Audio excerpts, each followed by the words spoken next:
Good evening, council, staff, and members of the public. May I have a mover and seconder to call the meeting to order, please? I have councillors Thompson and Moore. That the regular meeting of the Council of the Township of Springwater of March 19th, 2025 come to order at 6:30 p.m. All those in favor? And that has carried. Please join me for the singing of Canada, followed by a moment of silence.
Thank you.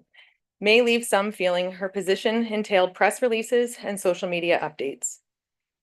Nicole did more than manage our communications. She shaped the way we connect with one another, internally as colleagues and externally with the communities and residents we serve.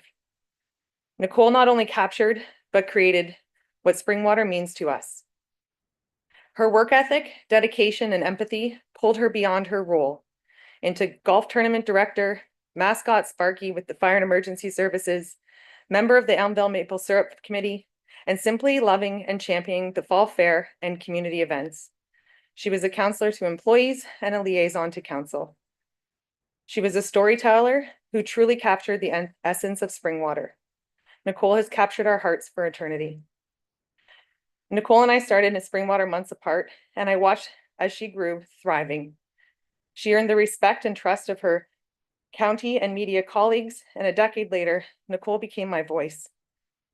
Nicole shaped the township I now lead, and I have never done this a day without her. Her unique gift in sharing information shaped the way we see our community for over a decade. That imprint leaves us looking for good, and for that I am truly grateful. Nicole found compassionate ways to deliver horrific news and brought truth and light to every situation. Nicole's contributions can be felt in every corner of our township, and she remembered for the care and compassion she brought to her role every single day. But perhaps the most significant way Nicole impacted all of us is through her personal connections. She was more than a colleague. She was a mentor, a friend, a constant source of support. Her warmth, kindness, quick wit, and unwavering generosity left a lasting impression on those who had the privilege of working with her. Nicole's legacy is truly measured by how special she made others feel. Tonight, as we share a collection of memories and photos, I ask that you join me in a moment of silence. Typically, we would stand. However, please be seated. Console each other as we reflect on her life, her work, and the immense impact she had on the communities and the lives she touched.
We will now recess until 7 o'clock.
Council and staff, we will now resume.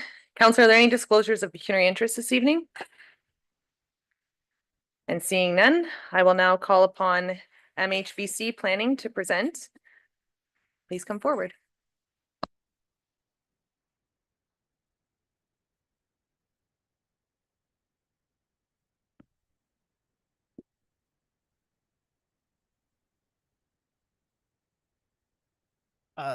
Thank you, Madam Mayor. Members of. I'm just going to ask you this 1 second. It doesn't seem that that mic is on. And we will. Can you try again for us? Testing.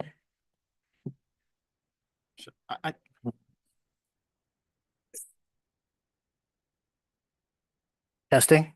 Perfect. Thank you very much. I'm here speaking with respect to the lands of 731 Sunnydale Road. Thank you for putting up the presentation. I guess whoever's controlling it, I'll just say next slide. So on that point, next slide. So just as you know, and just a quick overview, the property is south of Sunnydale Road, 10.97 hectares in size. There's currently a TC Energy pipeline that extends to the southeast portion of the property. Lands are currently vacant. They're used for farming purposes today. It's about 350 meters west of the intersection of Sunnydale Road and Ferndale Drive, 700 meters east of Center Vespra, and adjacent to the City of Barrie boundary. Next slide. Our MZO request is to permit development to allow for the expeditious approval to bring new affordable and attainable housing options to assist in meeting much needed housing demand in the township. If the proposal were to follow a typical approval route, given the current policy framework in place, timing could take years, delaying the ability for this type of housing to come onto the market. An agricultural impact assessment has been prepared and it's confirmed that the lands do not have a long-term agricultural viability, and its removal will not negatively impact the long-term agricultural operations in the area. And the unit types that we are proposing would be restricted to ensure that affordability and attainability is achieved on site. And as part of that, committing 20 units as specifically affordable housing as designated by the province. Overall, we believe this offers entry-level housing opportunities for people living in Springwater who want to stay in Springwater. Next slide. So this is just a list of the supporting materials that we submitted, the technical reports and studies justifying the request. That includes, as mentioned previously, agricultural impact assessment, transportation impact study, and functional servicing report, to name a few. Next slide. So the proposal itself contemplates a mixed townhome community, 509 residential units with 162 conventional townhouses, 274 denser or what you call back-to-back townhouses, and 69 double frontage, which would have two frontages along Sunnydale Road. Units would range in size from about 1,150 to 1,200 square feet. 1,159 parking spaces are proposed with 2 spaces per unit, with 128 visitor parking spaces and 12 commercial spaces for the commercial component at the northeast corner. This will help support housing options that helps keep the workforce local, providing starter homes for young people and downsizing opportunities. As mentioned previously, 20 of these units within this plan will be dedicated either to the county or to another housing authority to ensure that there's even more attainable homes that help to meet those housing options within the community. This development is proposed to be on private roads, which ensures that streets and services, including pumping station as well, would be managed and maintained by the community. And the private road system allows for a denser form, which is also critical to the affordability component. There's a 376 square meter commercial building that is proposed close to the eastern entrance that offers local services to this community and the broader public. And there's a series of amenity areas throughout the plan that offer passive recreation within the plan, forming and helping to form a sense of arrival within the community as you come in. That includes a 1.52 hectare community park that proposed on the south end, providing a buffer from the community to the south within the city of Barrie. And there's a stormwater management plan pond that also captures and ensures that all storm flows are managed on site. Next slide. We also have an alternative option that seeks all residential, which is 516 units and 1,163 parking spaces. And this is simply to ensure that there's a flexibility should things within the market change to be able to respond to that. And if this is something that council is open to, we would work with staff to ensure that the language of that MZO reflects that flexibility. Next slide. So this is the examples of the quality of the homes being sought as part of the plan. There is a thoughtful design and architectural pleasing component that's intended as part of the built form and the design of the units, helping to create a sense of place within the community itself. The intent is that this would be a condominiumized development. Establishing rights and developments through condo declarations that ensure the management of the site, that also ensures the look and feel of the place as you go forward. Next slide. And from a landscape perspective, the proposal intends to have tree plantings fronting Sunnydale and throughout the entirety of the site. There are 4 parks contemplated. That includes the major one at on the south end, which will allow for 15% of the property being park and open space. And programmed features within the site, including open lawns and play fields, areas for junior and senior play, having trail loops, walking paths, multi-use trails, fitness equipment, community gardens. Those are all contemplated as part of the programmed amenities within the space. Next slide. And just to the south end, we've ensured not only do we maintain a healthy separation distance from existing homes to the south, but we also plan to landscape that edge to ensure that existing vegetation is enhanced to ensure there's a robust screening. And next slide. This is just showing that cross-section of what we anticipate and the closest proximity from proposed homes to the southern property line is 19.68 meters, almost the width of a public road. And that would include on average a 6-meter landscape buffer along that edge. So this is actually goes above and beyond what are typical standards for separation and ensuring privacy screening.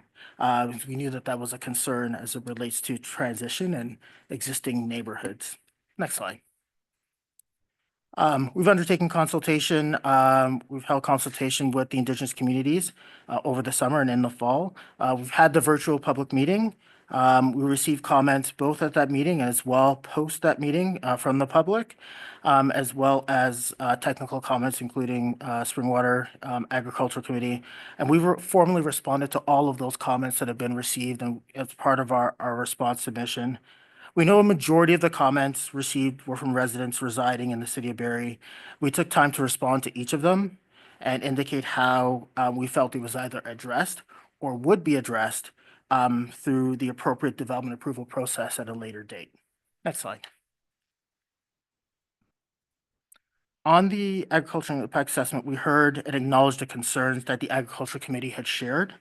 We agree that there is a need for agricultural land, especially in light of current geopolitical forces at play today. That said, we believe that these lands are suitable for conversion for residential to meet the housing needs for this community. As mentioned previously, we had an agricultural assessment completed to ensure that we're on the right track and that the assessment confirms that these lands are not prime agricultural lands and that the proposed community will not negatively impact farm operations within the area. Also want to clarify that requesting an MZO is not a precedent-setting application. It is a special request. So we do disagree with any suggestion that making this request or supporting this would open the door to any other rezoning request throughout the township. This is more than a rezoning, it's an MZO request. We believe focusing housing in this location is better for the environment and the economy. Next slide. We also heard concerns about traffic and servicing. And from a traffic perspective, we've undertaken the work. We don't anticipate any adverse impacts on Sunnydale Road or Ferndale. This plan does not anticipate any through traffic within this development. We meet town parking standards, and all of these details, including county road standards, would all be refined through the site plan process. And from a servicing perspective, municipal servicing is planned. We note that servicing is available. We also acknowledge that upgrades may be necessary, and that's something that's part of the process that will be explored at the site plan stage, including which options represent the best, which were all laid out in our functional servicing report. Next slide. And so, as we understand the next steps, should we receive council's support for the MZO, we would then make our request to the minister, which would entail collaboration with staff to ensure that the language of the order is appropriate. And we do hope to receive your endorsement and happy to answer any questions. Thank you for their time. Thank you. And council, before we do move to comments and questions, if I can have a mover and seconder, please, of Councillor Garwood and Councillor Alexander, that the delegation from MHBC Planning regarding the minister's zoning order request for 731 Sunnydale Road be received, and we can open it up for comments and questions. Councillor Thompson? Thank you. It's Mr. Theodore. Yes. Okay.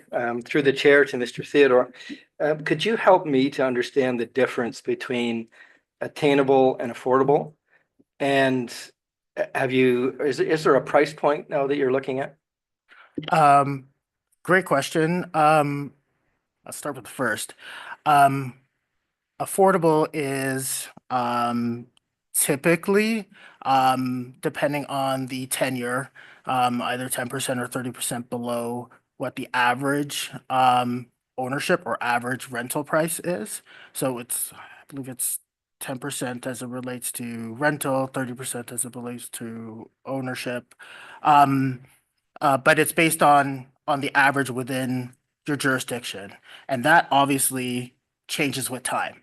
So that number, as time goes on, is going to change, whether it goes up or whether it goes down. Hopefully it goes down.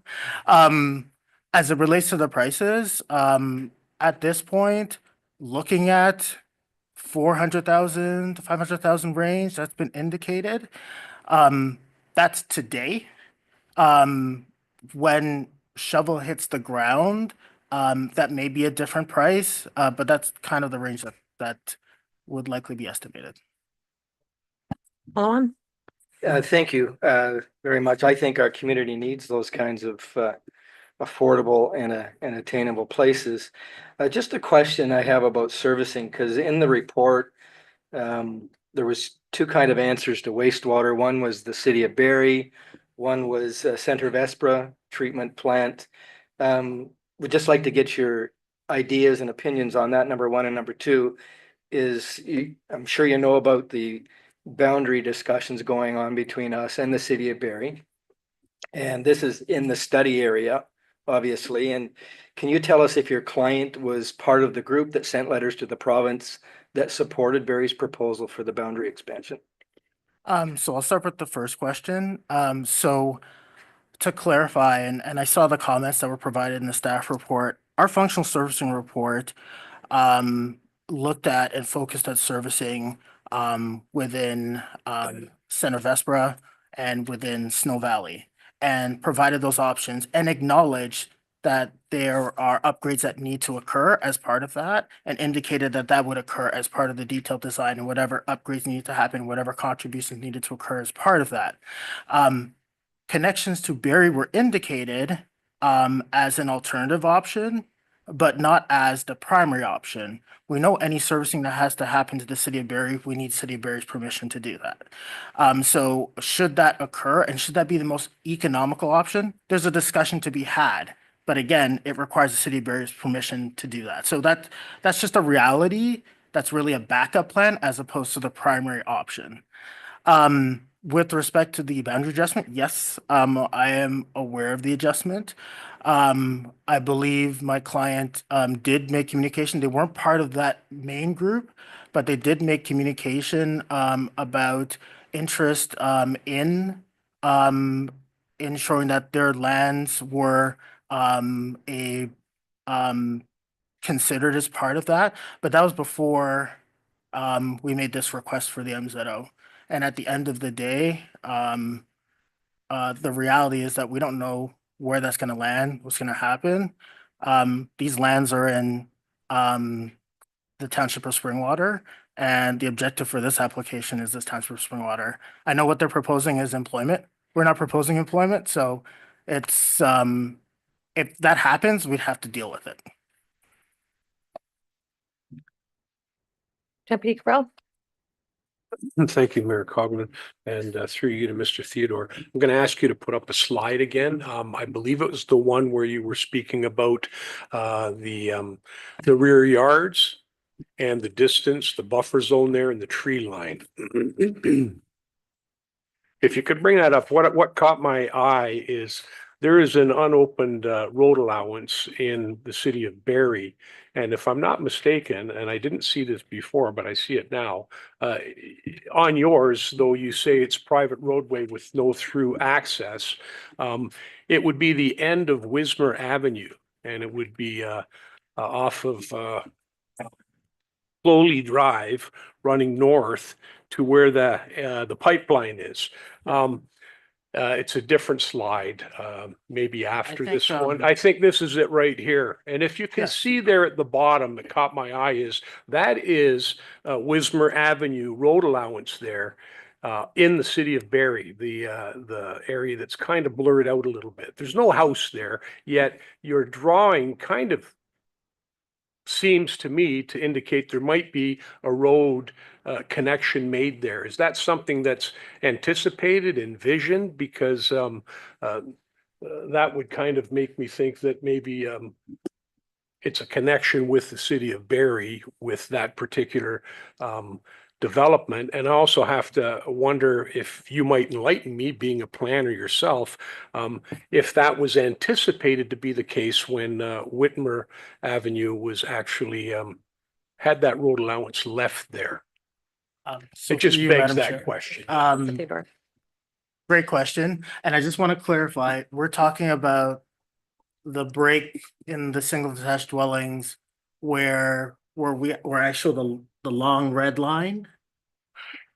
Okay, actually, if you look at your drawing and you follow that white line with the light green around it, it almost looks like a pathway or roadway right now.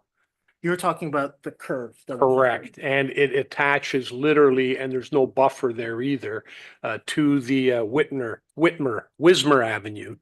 And if I can, I think Yes. we're speaking to the void I in think- the yes, existing The void, subdivision. and I think we're talking about the same thing. Thank you. Yeah. So. No, it's not just a void, it's a paved right of way.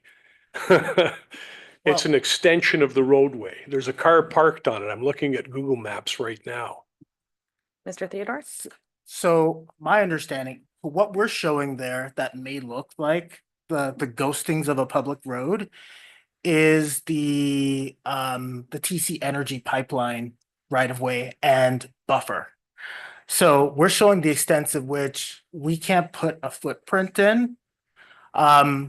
Whether a road could extend through that is really the subject of TC Energy Pipeline, and we need their permission to put that kind of infrastructure. What I do know is that it is their preference that type of infrastructure goes through on a 90-degree angle, not along the pipeline.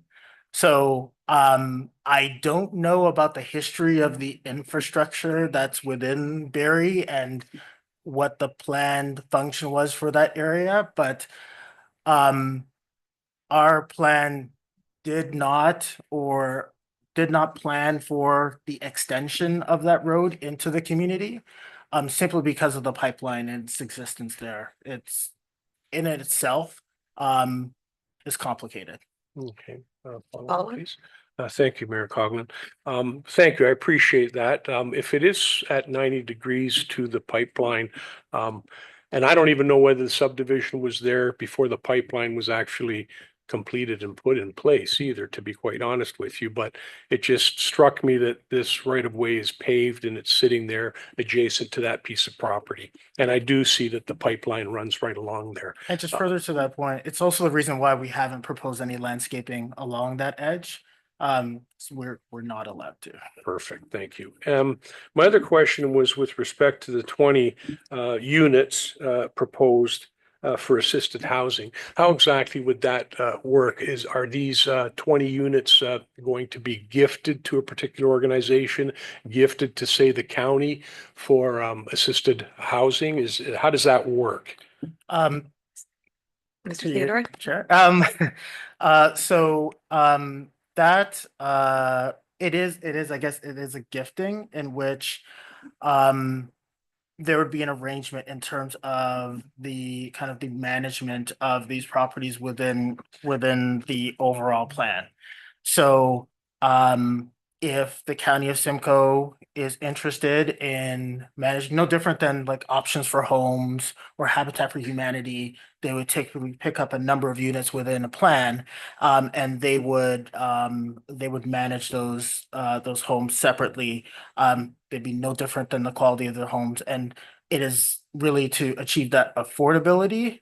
I guess assisting in the financial component to give that affordability, to bring it to that price that can allow, that young professional or that first-time home buyer to be able to have that piece. So it likely would be a separate development agreement with either the county or a separate operator. And what we would effectively propose to do is work through the mechanics of that with your staff on how best to implement that, how best to achieve that through a site plan process or a plan of subdivision to establish a condominium.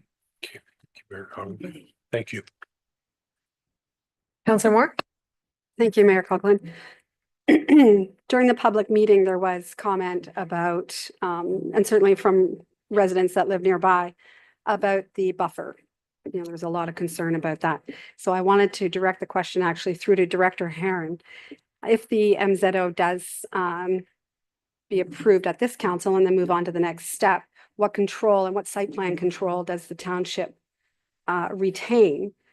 Because I think residents would be comforted to know exactly, that we're not losing all control, that we still are able to work with the developer and adjust some things as we move down the road. CEO Heron?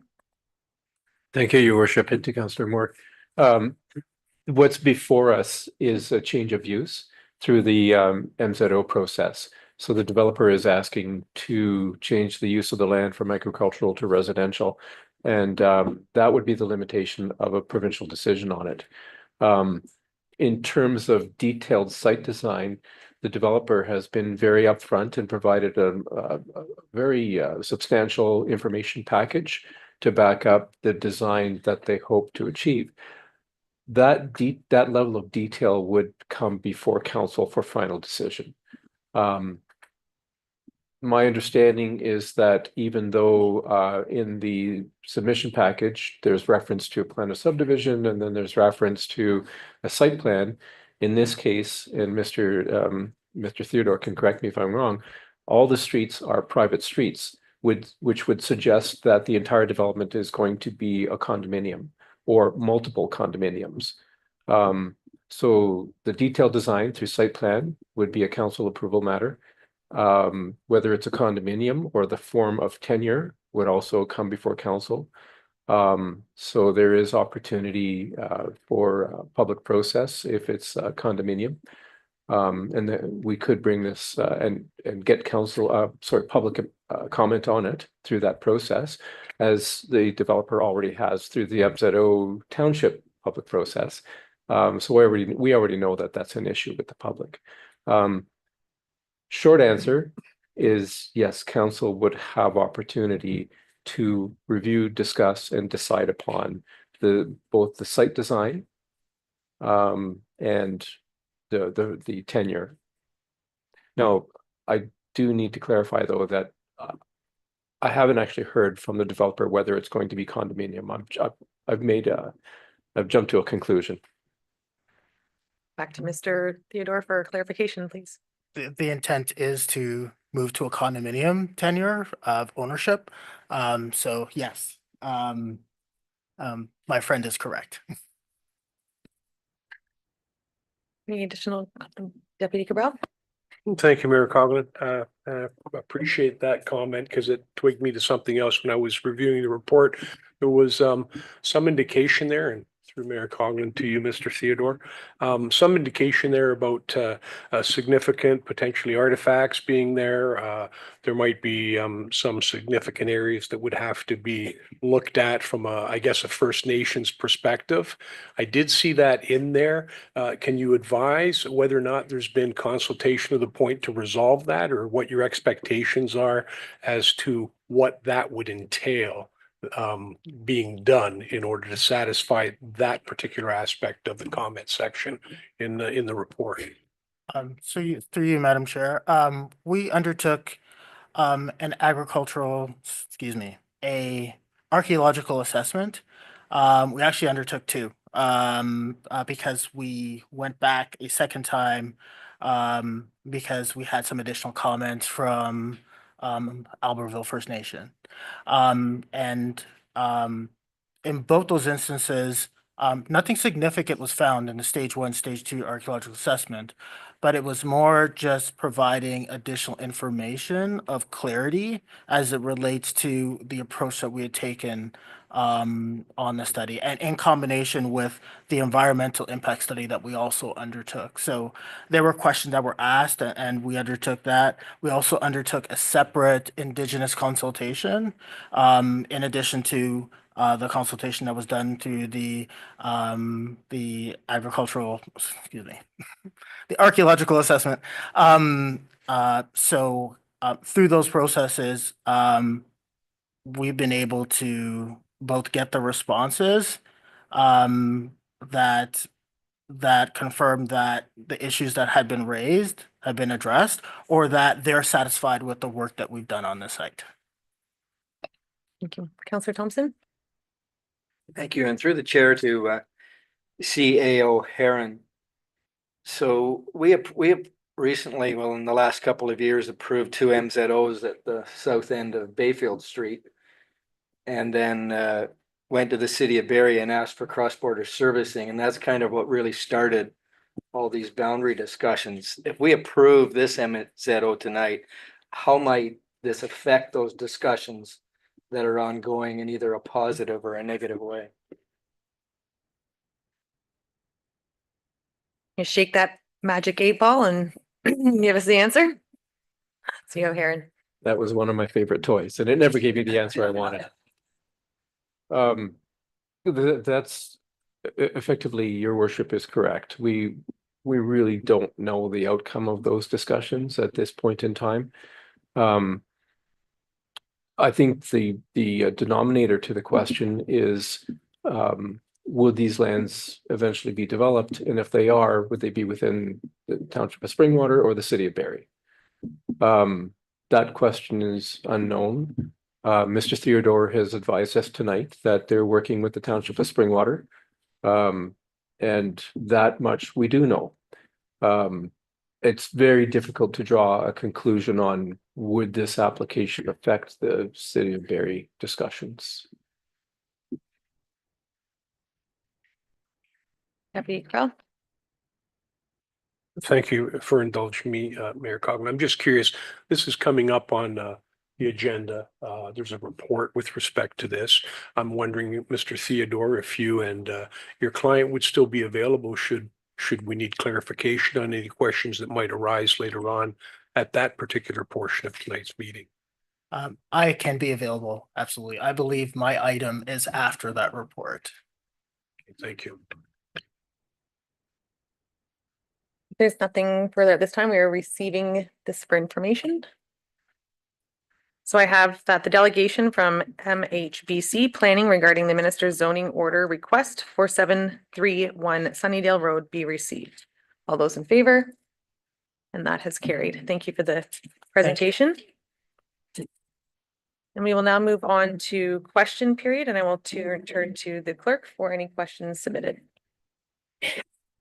Thank you, Mayor Coughlin. We did have one question period submission, which was a verbal submission from Nadia. If you want to come forward and speak into the mic. Thank you. Thank you. Hi, thank you very much for letting me speak. So I live on 3410 Dobson Road, which is just south of Sunnydale. So I want to talk as Springwater building more and more subdivision.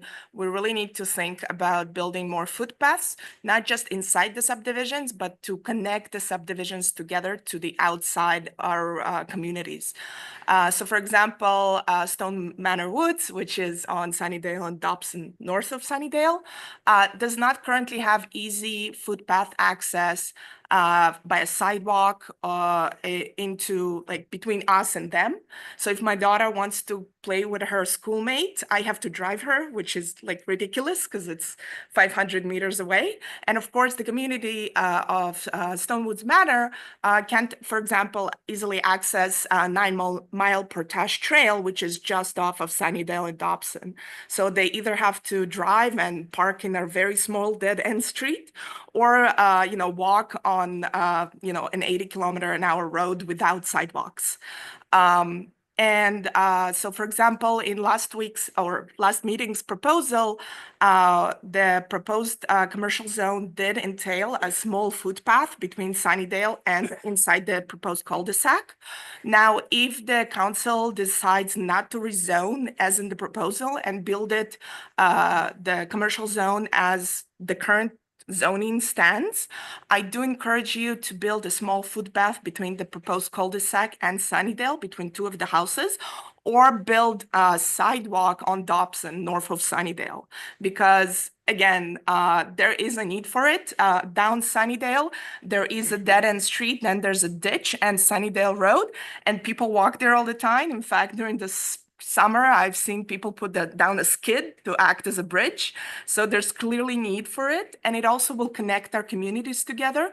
And maybe, the people who are more used to live in rurally won't be as upset when more and more subdivisions come together, when we can also access the playgrounds and, be friends with the people who live there, because we can actually walk them and see them. Thank you. Thank you. Thank you very much for your comments. And I do believe, Director Harvey, have those been noted? Yeah, through you, Mayor Coughlin, the rest of council. Certainly, we're always looking for opportunities for connectivity and in communities, obviously throughout the township. Right now, there's currently a DC item for sidewalks in our budget line items. So what I would suggest is that we take a look at this particular location, both of them, whether it be the trail connectivity or the sidewalk, and just put that on our list to evaluate and move forward. So I thank you for the comments, and we'll certainly take it into consideration. Thank you so much. If I may add, I also do see people on Sunnydale between Dobson and Ferndale walk and take a bicycle, like teenagers, and it is 80 and there's no sidewalk, and in some places it's tight and there's barely any kind of off-road. And the pavement, the side off-road, it's not paved. So people on bikes can't even go there. So just for a safety reason, that's also maybe an area to take a look at. Thank you. Yeah. Thank you very much. And just further to that, Mayor Coughlin, that is a county road in that section, right? So it's something that I called the county and they said that on Sunnydale in that area, the sidewalk would be a township matter. At least that's what they told me last week. Well, we can get back to the bottom of that. So technically, they're correct because the lower tier would look after sidewalks in that regard, but I think it would be a conversation with the county about providing, it's their property, providing space, providing design considerations for it. So I appreciate that. We'll reach out to the county. Thank you. And at this time, I can turn to any other members of the public who might have comments or questions this evening.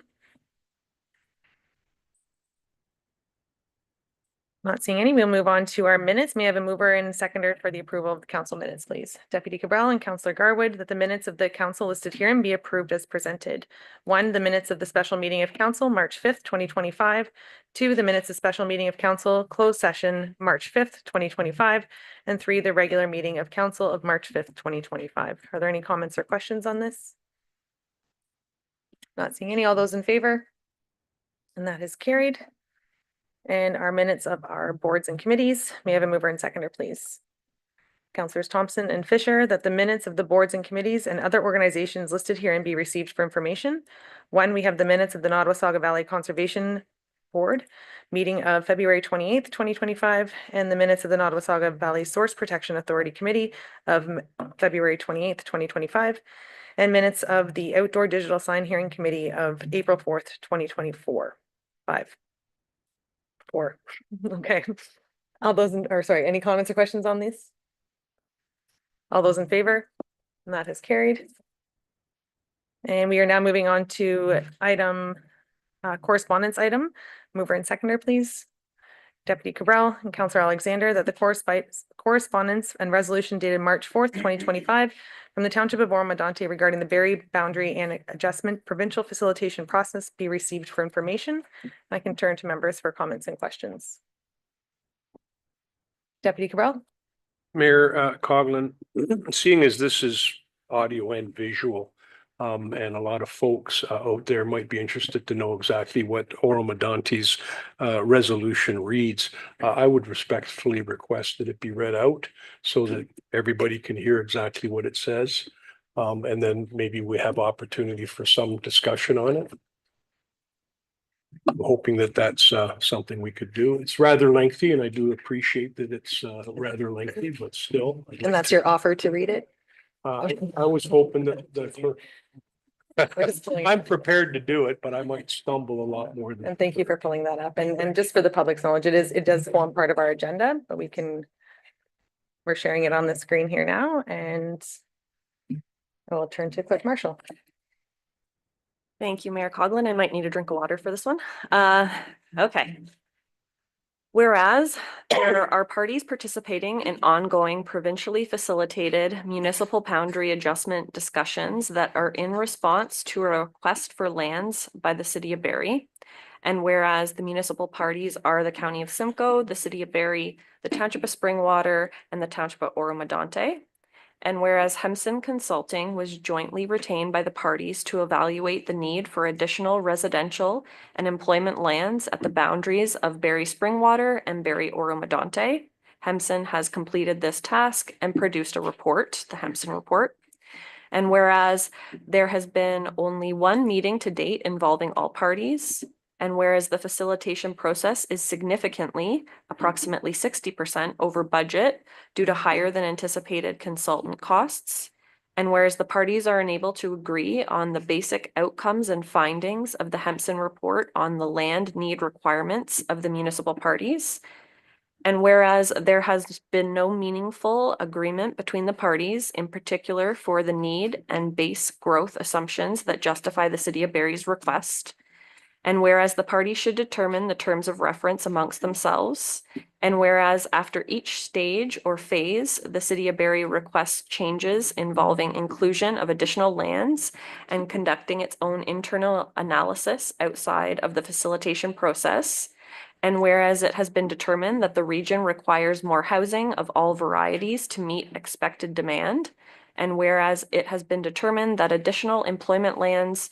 are not required during the planning period, and whereas when parts of the City of Barrie requests are found to have no professional planning justification, they continue to form part of the facilitation due to a lack of agreement and vision between the parties, and whereas based on the initial request, there has not been a full professional planning analysis of the options to address the needs for additional housing, including the need to annex lands for any purpose.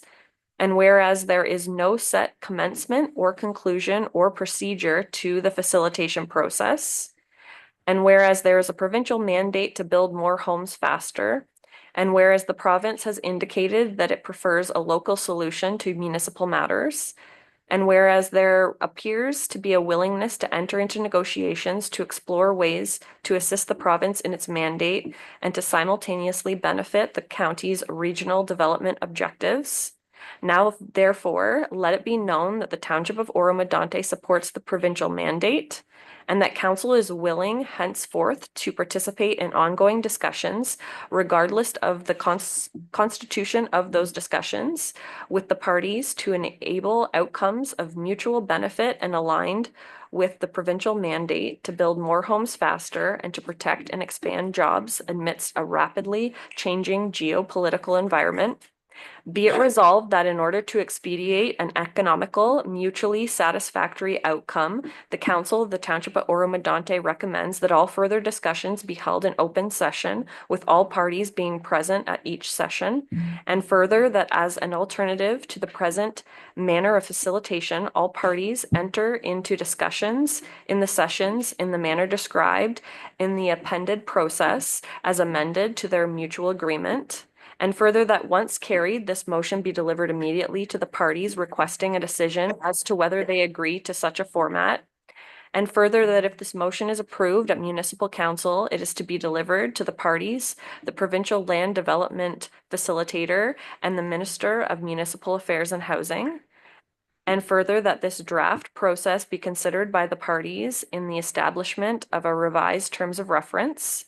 And further, that notwithstanding anything otherwise agreed to regarding the process, that from the time of the commencement of the sessions, not more than 6 months shall transpire. The process is attached as Appendix A, titled The Process. And I can read that. The process. The sessions be constituted in the following format: that all parties be present at all sessions, that the sessions be live streamed, that the sessions be mediated, facilitated by the same facilitator who shall act as chair of the sessions, that support services, including record keeping, be provided by the county, that sessions have an agenda, that the sessions provide opportunity for public input through observance of meetings, deputations, and presentations as the public wills, that the sessions each be not less than 1 day in length, that the parties be able to break out for caucus purposes during the sessions in private, that there be no more than 1 week between the sessions unless otherwise unanimously agreed to, that the parties present an initial issues list, that the parties progress through the issues one by one until an agreement is reached. Agreement on an issue will be by vote. Each party will have 2 votes to be made by an elected official of that municipality or that official's proxy, that the sessions take no more than 6 months as calculated from the date of the first of them, that should the parties reach or not reach agreement, then they shall, if together in agreement, then document it and present it to the facilitator/mediator within a month of the conclusion of the sessions. Instruct that the facilitator/mediator present the agreement to the minister for disposal of the matter at the minister's discretion, having consideration for the agreement. If not in agreement, then each party shall document arguments with reasons and evidence for their position, using only materials from the sessions or the submissions. Complete the submissions within 1 month of unsuccessful conclusion of the sessions. Present the submissions to the facilitator or mediator. Thereafter, the submissions will be distributed by the facilitator or mediator to all parties as soon as it is reasonably practical. Thereafter, if they so choose, each party may document a rebuttal to any or all of the submissions and present the rebuttals to the facilitator mediator within 1 month of the distribution of the submissions. The facilitator mediator shall take the submissions and rebuttals to the minister for disposal of the matter at the minister's discretion, having consideration for the submissions and the rebuttals. Finally, that the above noted process take no longer than 6 months. Thank you, Clerk Marshall. I'll turn back to Deputy Cabral. Thank you, Mayor Coughlin. I just think sometimes we have correspondence that come to us, and quite often we just receive it. And yet we do have some folks who do watch, and we have people in the gallery who often don't have an opportunity because those items aren't on the paper agenda either. So I do thank Clerk Marshall for reading that. I think in the appendix portion, there's a lot of good material there. And I commend Oro-Medonte for taking an opportunity to put that together. I think the most important piece in there that I got from it was the idea that further discussion should be held in an open and public forum. So those were my comments with respect to that. And of course, there may be other members of council who have comments as well. But thank you once again, Clerk Marshall, for reading it. I know it was lengthy. Councillor Alexander? Thank you, Mayor Coughlin. Yeah, further to the deputy mayor's comments, I thought it was a very well thought out motion, very detailed, an attempt to add structure to a process, which unfortunately I don't think has a lot of structure in that any structure we seem to set up, Barry goes its own way with. So it's a bit frustrating. It's certainly a lot to unpack, and I'm not suggesting that we do anything other than receive it tonight, but I do think there's a lot of food for thought on how we move forward. I think specifically from my perspective, public consultation, open meetings, agenda and minutes, full transparency to all residents of Springwater, Oro, and Barrie, so everyone knows exactly what's going on. I think sometimes potentially we forget what we're doing. All of us sit up here because we love Springwater and are happy and proud to live here. And we are potentially playing with people's homes and where they move. And it doesn't necessarily affect any of us right now because we're not on those boundaries, but that is what we're doing. So I think having public consultation and the public involved in this process is very important.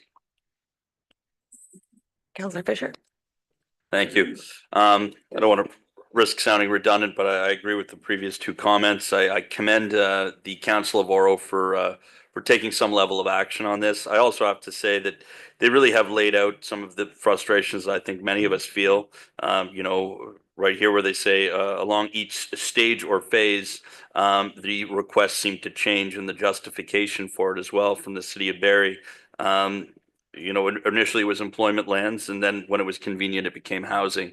So I definitely think that one, these sessions need to be open. I know from many of my constituents that I've heard from, they're interested, but they do want it to be open and transparent.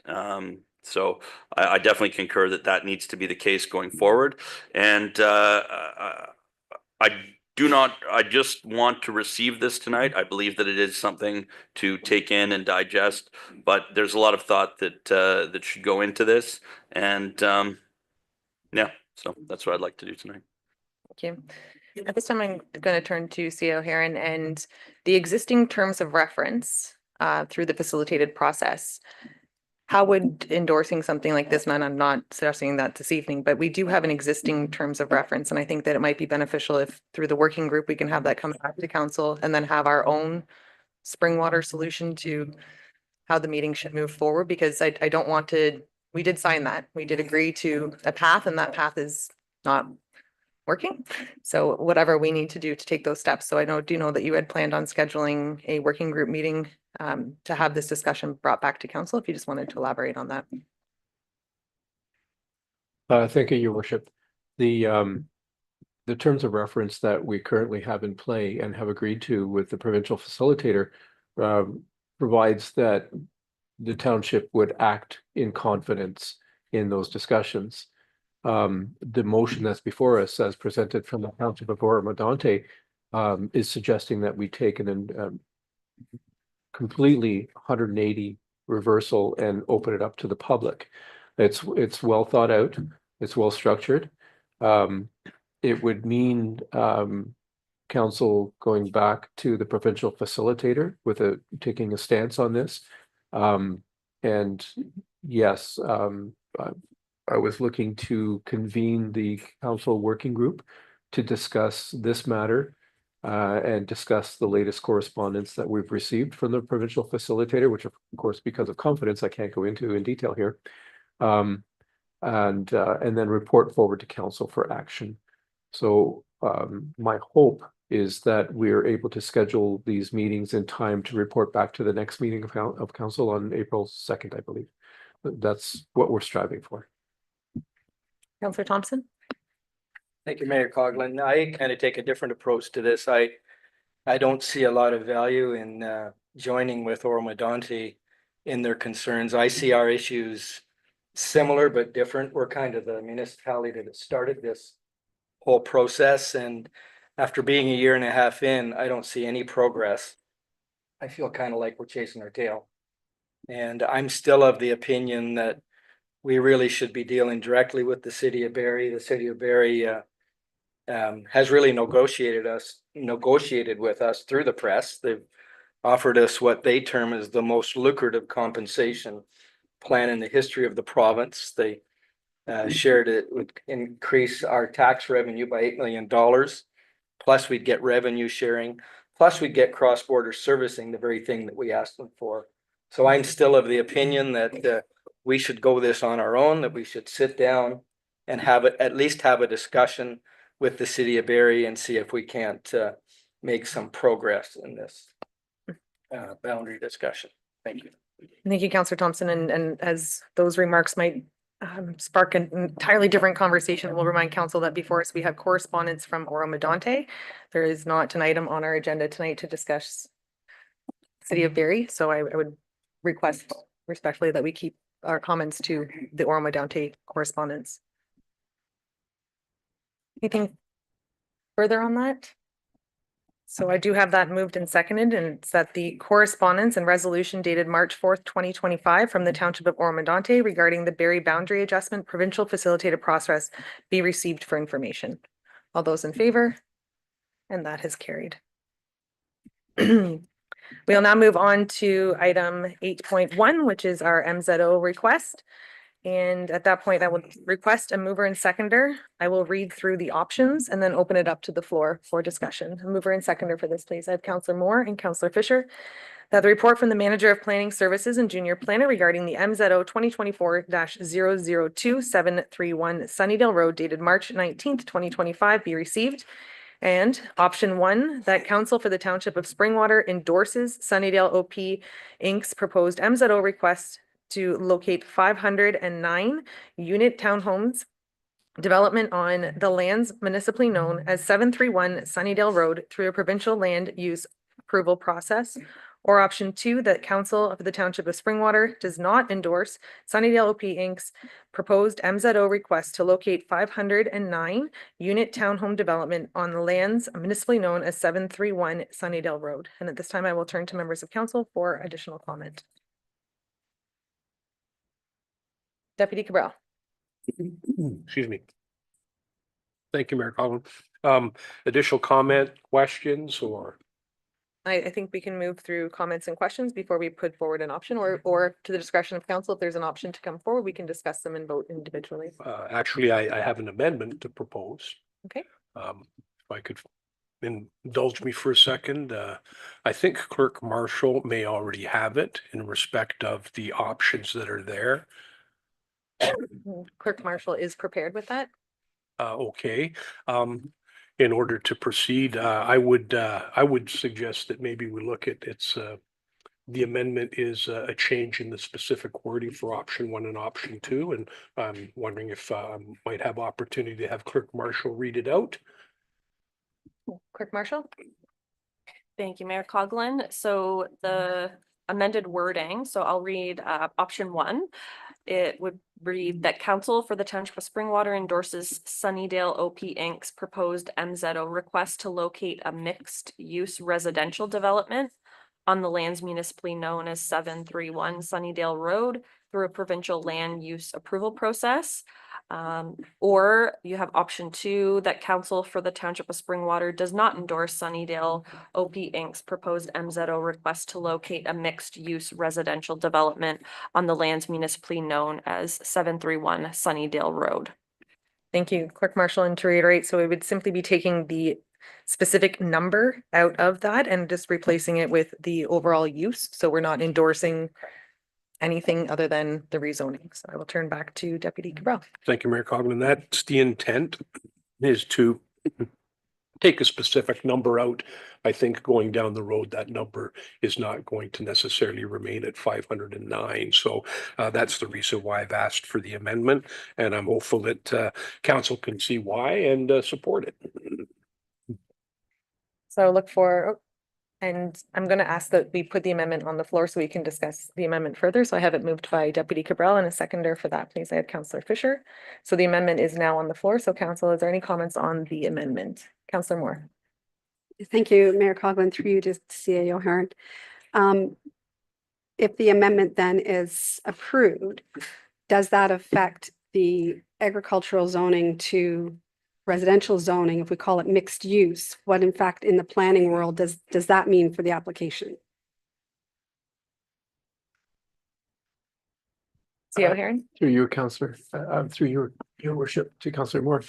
The amendment would reflect the purpose of the MZO, which is basically a change of use. But the MZO is in allowing for the zoning would not get into the design specifics. So this is kind of the discussion that we had earlier during the delegation. Removing the reference to a specific number of units is wise in the sense that through design review, there could be technical items that come into play in terms of fulsome and formal comments that we would get. And the number of units may change, the street layout may change, the location of parks could change. There's any number of factors that could affect the ultimate design and lot fabric of what's being proposed. So just by removing that number is somewhat of a safety in that should the province actually approve the resolution with that number in it, then we're kind of stuck with that number in the ultimate review of the design. Meaning, oh, sorry. I don't know if I explained it properly. I was all over the place.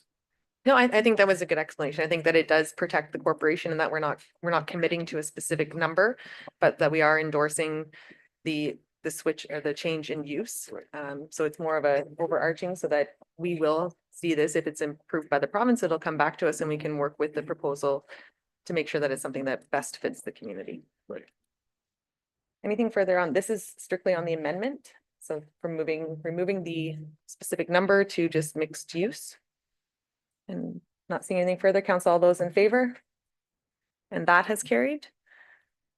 So the amendment was as was read by Clerk Marshall. Now we need to have option 1 or option 2 put forward.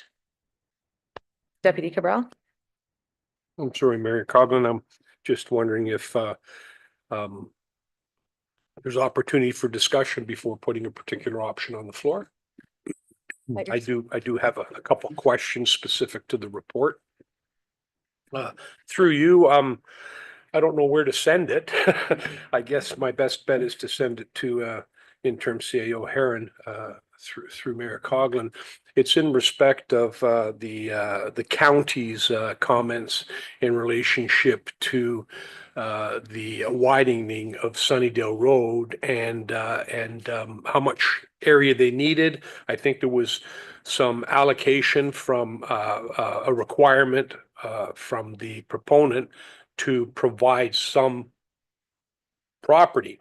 And the reason I'm bringing this up now, and it's even more important, is because we had this lovely speaker earlier on that was talking about sidewalks. And now I have to question myself if it's specific to the road allowance for Sunnydale Road, as per the county's comments, whether or not that would change the dynamics of that request for the county, or does the county take sidewalk into consideration? Because right now I would think that they don't, because I don't see the sidewalks on any of the county's roads.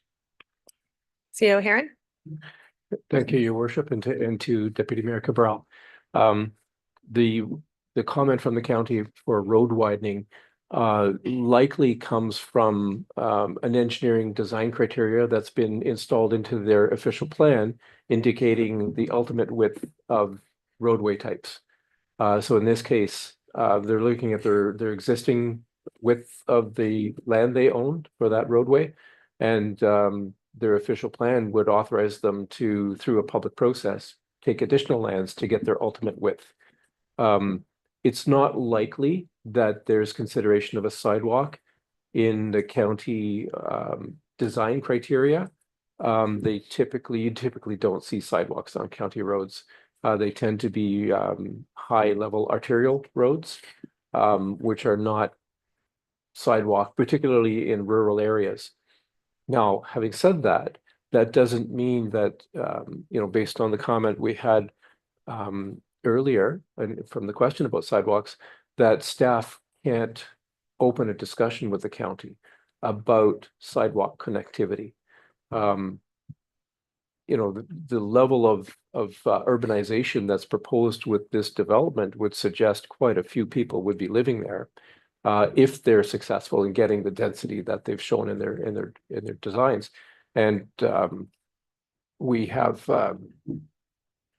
already have a comment that we should look at sidewalk connectivity to the zoning bylaw amendment that was considered by council at the last meeting. So where I'm going with this is there is justification to have a look at pedestrian connectivity. And that could be tied to our active transportation plan, which is within our master transportation plan, which council is going to be considering in the next few meetings. So council will get a bigger picture of connectivity.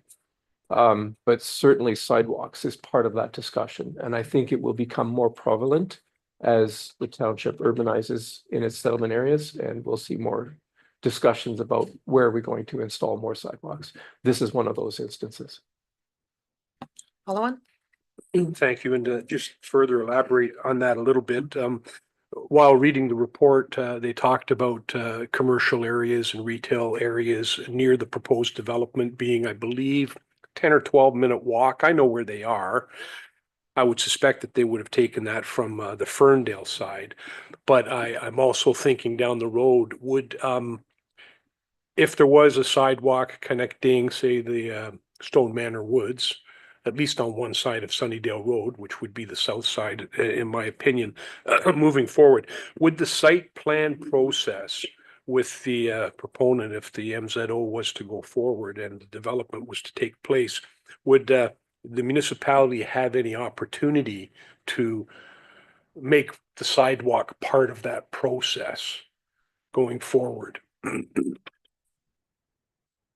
Maybe I'll turn to either of yourself or Director Russell on constraints with where the boundaries are with the proposed location. If it would simply be a negotiation with the developer because it's not within the lands that are. I'll turn to Director Russell. Thank you, Your Worship, and through you to the rest of council. And respecting CAO's Heron's earlier comments, right now is just the land use change component. The detailed design component will be substantial in this process, and we will be looking at all of that. Recognizing that this is a county road and that the county would generally discourage pedestrian connectivity along the county road, especially where you've got a situation of 80 km/h speeds. It's something we can certainly look at, but Follow on, CO Heron. Thank you, Your Worship. If it is something that is of council's interest and council wants us to look at this, it need not only be installed, a sidewalk need not only be installed on the roadway. It can be discussed with the developer as part of the development requirements. So there's more than one way to look at it. Certainly, the primary way is to install the sidewalk within a public road right of way, but that not need always be the way to go. Not seeing anything further on the general. I'll ask for either option 1 or option 2 to be put forward. Councillor Moore. Thank you, Mayor Coughlin. I'll propose that we proceed with option 1. And a seconder, Councillor Garwood. And a comment, Deputy Cabral. Actually going to be more of a comment with respect to the report and the water wastewater aspect of it. And I know that in the report and from our presentation earlier on, the desired process to follow would be to hook up to the 300mm wastewater pipe and go over to the Dobson Road wastewater plant. And I guess I was curious to know if there's been any specific dialogue or any specific consultation with respect to that particular piece right there. And if so, where do we stand going forward? From what I heard earlier on, it sounds like the developer is quite willing to bear the costs for whatever might be needed to upgrade the plant. But we also have another MZO that was proposed that will also be looking at connecting to that particular wastewater plant. And I guess my question would be, is it a good time now? Because both of these seem to be happening in relatively close timing to when they've both come before this council, how that is working forward and whether or not that's something that is resolvable going forward so that that particular wastewater plant can be utilized. I don't know whether that's something that CAO Heron can, Director Heron, No, you were right. Oh, with Director Theo. I was Harvey. saying Director Harvey would be the one to. or answer whether that it's question. something that our folks that are here might be able to provide some insight on. Director you. Harvey? Through you, Mayor Coughlin, to the deputy mayor, we've already thought a bit of that process and drilling with staff, and obviously we would look at some sort of cost sharing agreement. There has been brief consultations with both parties here as it relates to this. And so obviously, should these MZOs be approved, then there would be further discussions on the detailed design and obviously upgrades. So it has been comments from staff to both proponents and developers here that there will need to be upgrades. That will be through a cost sharing agreement. And that's the stage we're at this point, Deputy Mayor. Not seeing anything further. Council, I'll remind you in public that our MZO process does require a 2/3 majority, not just a majority. So at this time, I will call the vote. All those in favor? And that has carried unanimously. We can mark that unanimous. Thank you. Oh, I've never actually used it. There's no more paper. We'll now move on to item 9.1. We have our action reports and mover and seconder, please. Councillor Garwood and Councillor Fisher, that action reports 9.2 through 9.7 be received and that the recommendations contained therein be approved as presented. We have 9.2, the renewal of the municipal insurance program for 2025-26. 9.3, the 2025-03 PW tandem truck tender. 9.4, the 14 Finley Mill Road reduction in securities. 9.5, the award of project 2024-13 PW, the Elmville wastewater treatment plant upgrades. 9.6, ward boundary review, additional options, and 9.7, special events bylaw update. And at this time, I'll ask if there are any to be pulled for redirection. Councillor Alexander. 9.7, please. Deputy Cabral. 6, please. At this time, I have 9.6 and 9.7 to be dealt with separately. Are there any comments or questions on the remaining items? Not seeing any. At this time, we'll be dealing with the action reports items 9.2 through 9.5, with the exception of 9.6 and 9.7 be received, and that the recommendations contained therein be approved as presented. All those in favor? And that has carried. We will now move on to item 9.6, which is our ward boundary review. And if I will turn now, may I have a mover and seconder for the ward boundary review, please? I have Councillor Moore and Councillor Fisher, that the report from the clerk regarding the ward boundary review additional options dated March 19th, 2025 be received, and council approve the additional research and consult by the consultant in the amount of 5,000 plus HST to explore potential options as follows. 6 wards, Deputy Moore position no longer elected by general vote, 5 ward option with a population trigger in Midhurst to create a 6th ward, and that additional findings as required be drawn from the tax rate stabilization reserve, and that council direct any additional public consultation be in a public meeting format. And I will turn to, I don't remember, was it Councillor Moore Councillor Moore? No? Oh, sorry, Deputy Cabral. Thank you, Mayor Coughlin. This one came up before and we were going to look at doing it. It's back before us. Out of the points, like the 6 wards, the deputy mayor position no longer elected by general vote, and the 5 ward option with a population trigger. I think the population trigger concept is something that is monitored pretty much by the clerk, and that's what brought us to the ward boundary review in the first place. I think the initial opportunity in our 3 options, I had been looking at option number 2. I guess what I would like to know is first, I won't be supporting spending additional dollars moving forward with a boundary review. I recall that the consultant said they did look at actually a sixth option, and they didn't find it to be viable, but they were willing to look at it again. We've spent a considerable amount of taxpayer dollars on this, and I don't see any value in spending additional money to prepare additional reports with public consultation to come back. And I would ask the clerk whether or not we would be able to still, I'd like to propose an opportunity to revert back to option 2 and have a vote on option 2. That's what I would like to do, is have a vote on option 2. Thank you. And I'll turn to Clerk Marshall. Thank you, Mayor Coughlin. As the ward boundary review process really is in council's hands, if the final options had come forward to council in February, so if council does not wish to proceed this evening with going forward with additional research by the consultant, I would say have an option to put one of those previous final options that were presented on the floor. Okay, and would that be this evening, or would you recommend that if this fails, we have the report in its entirety on our next meeting of council? Since the two options are not on the agenda this evening, we could go that route. We could defeat this motion this evening, and then I would bring back those two options again at the next meeting, just so that for the public and council, they're back in front of you on the agenda. Yes.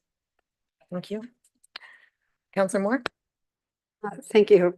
I'm going to ask through you, Mayor Coughlin, the clerk, please, to speak to the cost of what is being proposed, please. I think there is some confusion with that.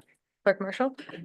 Thank you, Mayor Coughlin. Yes, the total amount to do the additional research is $5,000. There is currently approximately $3,200 remaining in the ward boundary project budget. So we would draw from that. And then we would require $1,800 to come from the tax rate stabilization reserve to complete this additional research. Councillor Moore? Thank you. So I had originally asked the consultant for the 6th ward option along with the population trigger. I asked for that during the public meeting, and I asked for that again during my one-on-one meetings. I never did receive that information. And so that is why I was looking for that this time, because I do feel it's important. We do have until December, so I'm not feeling a sense of urgency to make a decision today or at the next meeting. I really want to make sure that when we do make this decision, it is for several councils and not just potentially the next council, which then will trigger this population and need for another ward boundary review. So I think that we should really be looking long-term, if at all possible. The growth already is not as projected, that was projected, we're not seeing. So I do think that taking our time and making sure that we do this correctly with all the information is the right avenue to take. So I will be supporting the move forward. Thank you. I have Councillor Alexander, Garwood, and Deputy Cabral. Thank you, Mayor Coughlin. To the clerk, I believe, with respect to the deputy mayor's comment about the population trigger, and I do understand that's why we're here now. That's not going, like, what I'm trying to, so we have, to me, that would be if we don't do anything and we just stay as we are, that's when that population trigger, you would say, kicks in, versus saying, okay, we're going to move to option 2, but if we hit a trigger, then we can move forward. Am I making sense here? Okay. Clerk Marshall? Thank you, Mayor Coughlin. So for the population trigger, I haven't had a fulsome discussion with the consultant on what that would look like myself to really understand it and wrap my head around. From my high level understanding, it would be built, council would approve something that would, I believe, essentially look like what it does today for now, with that built-in population trigger that the deputy mayor is correct. I believe the clerk's department would monitor as we grow. And once we hit that trigger, we would create the sixth ward, and we would already have all the background research and things in place to move forward with that. I don't have a full understanding of how that would work myself at this point. And not being able to see the consultant's report, I think right now, the trigger that pushed us forward was the discrepancy, the 25% discrepancy. So as we continue to grow, I think we're talking about two separate triggers. One would be identified by the consultant with the plan forward, whereas there's still the existing in the Municipal Elections Act that we would have to follow that same guideline. I have a follow-on, Councillor Alexander. Councillor Garwood. Thank you, Mayor Coughlin. As some may remember, I was advocating the last time, I believe it was on the 5th of February, for the investigation around looking at a sixth ward. Similar comments to Councillor Morris in regards to timeline. I'm reviewing the report. I understand the consultant has advised that they could report back to council in May, which gives this council plenty of time before, I believe, a hopeful date of June to have things wrapped up to ensure that we meet timelines by the end of the year. I'm glad that the clarification was provided in regards to the financial investment for this potential path forward. Additionally, something is, I think that's also mentioned to highlight from the report, is indicating the feedback that we received from the community public consultation. I know that was also a big topic of conversation during this original discussion, which has led us today, understanding that there is a path forward here as well where the public can provide input. Council would also have that those final options presented to us on this that same evening. So I will also be supporting the recommendation that has been put forth to investigate the potential sixth ward. Deputy Cabral. Thank you, Mayor Coughlin. Just a bit of a recap.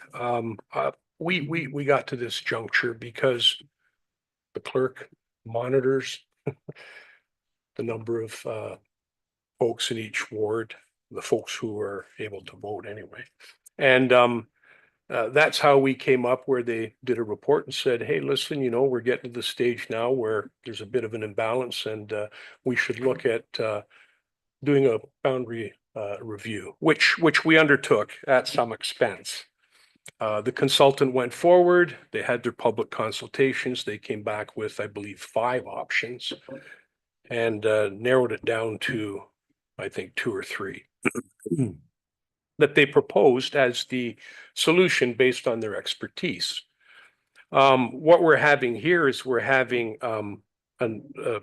something that is going to look at a sixth ward, but we're basically going to create a sixth ward now when our population hits a specific number. And I struggle with that because when our population discrepancy between wards occurs and the clerk brings it to the next council, and it could be several years down the road, could be who knows when, the boundary adjustment or the boundary review would occur again. And I think it would be more appropriate at that point in time to, once again, they're going to hire a consultant to come in and make those changes. I think it's premature for this council to put something in place that is basically going to supersede the clerk's ability to monitor and determine when a boundary review should occur, is what I'm getting at. And that's the reason why I can't support spending additional money. I also, when it comes to the $3,200 that are still in that particular budget, I don't know whether or not the consultant has finalized all of their invoices, whether they've taken into consideration the $3,200 that are still in there and indicated that they need an additional $5,000 to complete it. And based on that, I can't support it. I think option 2 was a viable option. It moved us forward, and it did take into account the projections based on population. And that was the whole idea of holding a boundary review. So I can't support it going forward, and I don't see any sense in spending additional taxpayer dollars to review something that we already spent money on to review, and they provided us with their expert opinion at the time. Thank you for that. And without having both options before us this evening, I think that we stick to this, but I do recall that I do agree that the trigger was a 25% differential amongst boards, and the options that were presented back to us, one of those options still had that 25%. So it would only be a solution, not even really a solution for one term. To me, it was a mere Band-Aid and not a moving forward. So I think that this option provides us with an opportunity to have something that allows there not to be a trigger for a few different terms. So Councillor Garwood. Thank you, Mayor Coughlin. And I did pull up the report that was provided to us in regards to final option number 2 around the projection 2034 population. And at that time, again, projections here that are on the report indicate that Ward 5 would be almost 18,000 residents. And Ward 1 would become the second largest ward at 6,000 residents. That to me is ridiculous. Option 1, I know many members of council, whether it be conversations up here or otherwise, had concerns around the geographical layout of that option, which I also echoed. While we might be spending $1,800 in additional taxpayer dollars today, we could be saving ourselves a $50,000 consultant fee 4 years from now. At the end of the day, any trigger that is put in place, and this was from my conversation with the clerk, and I'll please ask the clerk to clarify this, whatever trigger is indicated, whether that be an option that this council choose to go with if we proceed with this path tonight and the information comes back, council of the day will still have to make that decision. So we are not putting any future council in a position to make a decision. We are providing them with that information, and if they choose to do so, they can make that decision without having to spend another $50,000. Clerk Marshall. Thank you, Mayor Coughlin. So anytime council makes a ward boundary change, there needs to be a bylaw passed. So with the trigger option, again, not fully understanding the whole process, I believe that once the trigger population is hit, the clerk would then would have to bring forward a bylaw to make that change. That is how I think it works. I have written down that if we do proceed with going with more research with the consultant, I will ask the consultant to clearly clarify that. Deputy Cabral. Thank you, Mayor Coughlin. If the trigger number is embedded into the bylaw, then that's exactly what would happen. Thank you. Not seeing anything further on this. So council, before us, we have that the report from the clerk regarding the ward boundary review, additional options dated March 19th, 2025 be received, and that the council approved the additional research by the consultants in the amount of 5,000 plus HST to explore potential options as follows: 6 wards, deputy mayor position no longer elected by general vote, 5 ward option with a population trigger in the Midhurst to create a 6th ward, and that additional funding as required be withdrawn from the tax rate stabilization reserve, and that council direct an additional public consultation to be held in a meeting format. Question, Councillor Garwood and Deputy Cabral. Recorded vote, please. Deputy Cabral. Actually, thank you, Mayor Coughlin. This second bullet, deputy mayor position no longer elected by a general vote. I think that's rather vague because we don't know if the deputy position is going to exist. We had some discussion about it. I don't think that needs to be part of this particular motion. I think that's something that council decides on its own at some point in time. It doesn't really say how the deputy mayor's position would be elected. If it's not by a general vote of the public, how do you arrive at the deputy mayor's position? So I respectfully ask that that be removed. If council at a later date decides in the next term there won't be a deputy mayor's position, or that the deputy mayor will be appointed some other fashion, I think that's something for council to decide. So I would respectfully ask that that bullet be removed. Okay, and at the time for the discussion that we had was the deputy mayor position similar to Oro-Medonte and similar to Collingwood's existing structures today. I don't have the concern I have with not providing direction to the consultant is that I don't want our public to think that this council is suggesting that by 6 wards, we're looking to add a another member. So we would have to maybe have wording in there that allows us to have that discussion when this information comes forward, but present both options with a deputy appointed by council. And I guess the second option would be an additional member of council then for that 6th ward, so that we can have that discussion at a later date. Thank you, Mayor Cogman. Just to follow on with respect to that look, I think the public and the residents should have an opportunity to determine and vote for, as in the past, both the mayor and the deputy mayor's position. If we're going to really turn around and say to ourselves that we don't want this trigger to happen and we don't want to spend $50,000 7 or 8 years down the road, and we're going to adopt similar council structure and election structures as some of our neighboring municipalities, I think it opens it back up to the consideration at some point in time for at large. Then you're not going to be spending any money at all going forward. So I still won't be supporting this going forward, but I would prefer to see that particular bullet removed. And if it's not, I mean, that's fine. Councillor Garwood? Thank you, Mayor Coughlin. And I'm glad you mentioned in regards to the 7 members or 8 members. My concern was the same as yours with removing that line. It could provide the illusion of an 8th member. By no means has that ever been my intention. I do not believe an 8th member is necessary.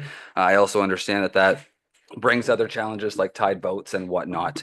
I believe in a 7-member council that we have elected today. We are not inventing the rules here.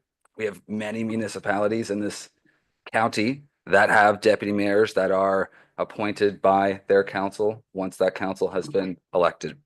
So once again, I significantly believe that this is the right path forward. Respectfully, I did ask for a recorded vote. Thank you. I have Councillor Fisher and then back to Deputy Cabral.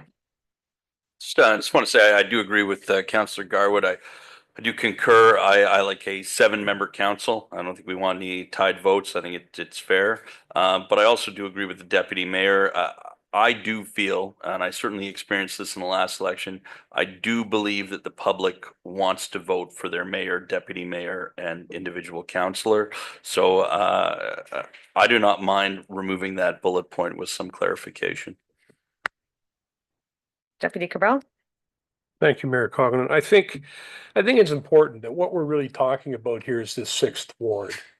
And if the consultant's report comes back with a trigger and this council votes for the 6th ward, that'll be the time to decide whether or not you want the deputy mayor or you don't, if you want the additional council member or not. I don't see how having the deputy mayor's position no longer elected by general vote included in here makes any sense, because if you don't go to the 6th ward, then you've already told them to not vote for the deputy mayor.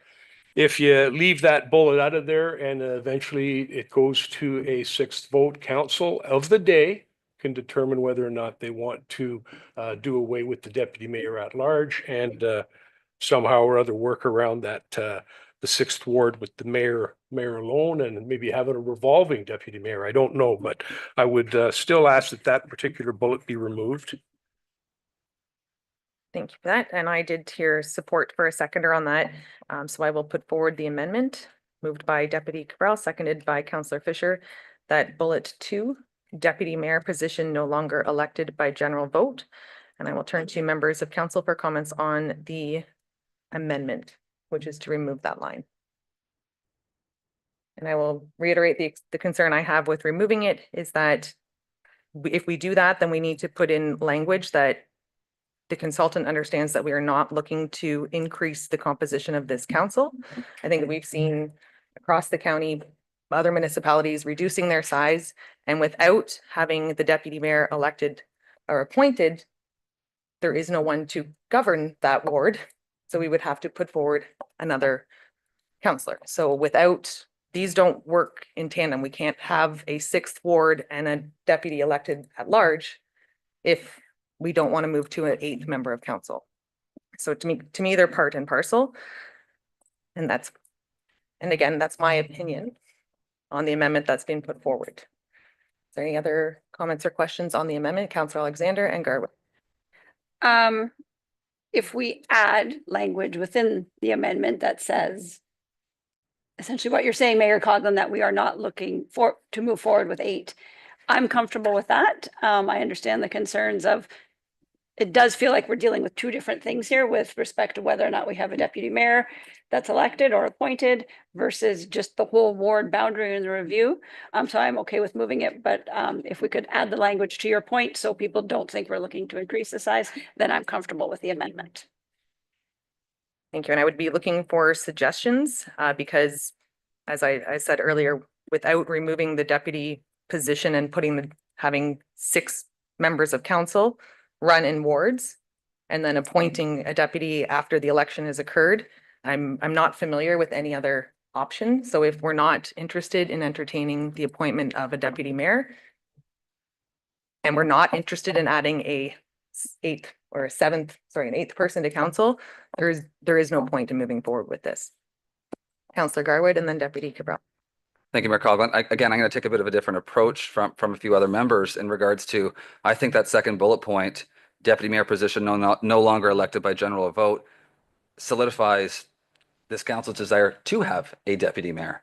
Without that indicated in there, that position could fall off. There is no direction provided, and therefore we have 6 members of council, 6 councillors, and a mayor. That's your 7. So I think once again, we're getting stuck on very, very specific language, which we are not making the decision tonight. I'm hopeful the consultant is going to watch this information and be able to reference it come that time. But once again, with saying we want 6 wards, or in theory, we want the information to look at a 6th ward, but at the same time, we don't want an 8-member council. There's really no other way to say it. This line right there as is says that the deputy mayor position no longer elected by general vote. However you want that to be, appointed, rotating, lots of councils do it differently. That is a decision down the road. That is not a decision for tonight. This is to provide direction to staff to work with the consultant on coming back with an option that has 6 wards, a mayor, and a deputy mayor no longer elected by general vote, and how this council or the next council chooses to elect that deputy mayor is the prerogative of council of the day. Deputy Cabral. I'm feeling bad because I am the deputy mayor. However, I have to disagree wholeheartedly with you, Councillor Garwood. Tonight is the night to make this determination. And the reason it's tonight is because it's not only about having Ward 6. If there is no Ward 6, what you're saying here is that we're still going to say that we're not going to vote for the deputy mayor at large. And that's if the 6th ward kicks in. The other piece we're missing here is the reason we even started talking about the deputy mayor as well was because county council may not need 2 people from here. They might not need 2 people sitting at county if the reduction goes forward. And if it goes forward, it would just be the mayor. So at that point in time, if there is a 6th ward, you don't need a deputy mayor, and that's something that council can decide at that time. I don't understand the impetus to leave the second bullet point in there and basically examine not having a deputy mayor who is elected at large, because that's only going to matter in 2 scenarios. Number 1, if we go to a 6th ward, and number 2, if county council does not require the deputy to be part of the council there, and it's only the mayor's. So I'm going to call for the vote on this particular amendment that I've made and see where it takes us. And I do respect that you have called for the vote, and I'm just putting forward a compromise, change the wording to without increasing the composition of council. We're all agreeing that we don't want 8 people.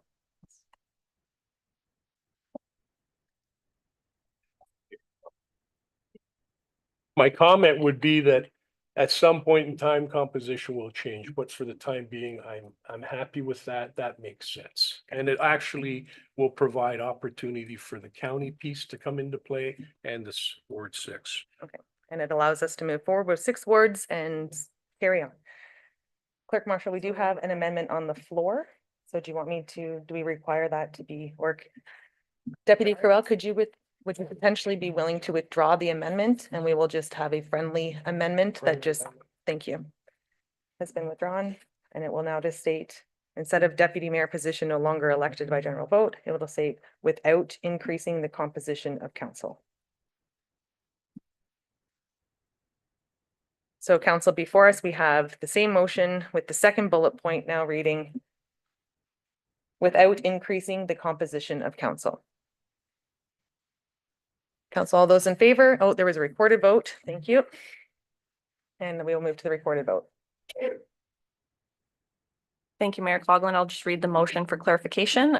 That the report from the clerk regarding the ward boundary review additional options dated March 19th, 2025 be received, and that council approve the additional research by the consultant in the amount of $5,000 plus HST to explore potential options as follows: 6 wards without increasing the composition of council, 5 ward option with a population trigger in Midhurst to create a 6th ward, and that the additional funding as required be drawn from the tax rate stabilization reserve, and that council direct the additional public consultation to be in a public meeting format.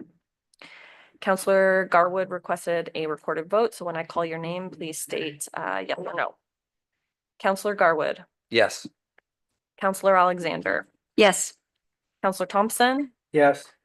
Councillor Moore, Yes. Councillor Fisher, Yes. Deputy Mayor Cabral, Qualified vote. I'm voting no because I don't want to spend $5,000. and Mayor Coughlin. Yes, That and that has carried. And we're now moving on to item 9.7, I believe is called 9.7. May I have a mover and seconder for the special events bylaw update, please? I have Councillor Fisher and Councillor Garwood. That the report from the manager of municipal law enforcement regarding the special events bylaw update dated March 19th, 2025 be received, and that the proposed special events bylaw be presented for consideration at the April 2nd, 2025 regular meeting of council. And I will now turn for comments and questions on this. Councillor Alexander?